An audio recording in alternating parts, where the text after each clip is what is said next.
ደስታው እያለቀሰ በቪዲዮ ዛሬ መጥቷል ማለት ነው። ለምን አለቀሰ ለሚለው በሩታ ምክንያት ነው። ሩታ ያው ሽምግልና በቀደም ልኮ ነበር። እሷም እምቢ ያለችው እሷ የምትወደው አብርሽን ነው። ስለዚህ ደስታው እያለቀሰ በቪዲዮ መጥቷል ማለት ነው። ሩታ አርግዣለሁ የምትለውንም ውሸት ነው፣ ይህ ነገር ውሸት ነው፣ አውቋ ነው እንደዚህ የምታደርገው ብሏል። እና ደስታው በጣም ልቡ ተሰብሯል ማለት ነው። እንግዲህ ቤተሰቦቼ እናንተም ምን እንደምትሉ ያው ኮሜንት ላይ ገለጹልኝ። ሩታ አውቋ ነው ወይስ እውነቷን ነው?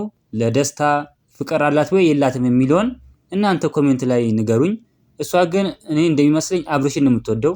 ደግሞ የተለያዩ ፍንጮች እንደሚገልጹት ከሆነ ሩታ ምንም አላረገዘችም አውቃ ነው የሚሉ ፍንጮች እየተሰሙ ነው የሚገኙት ማለት ነው።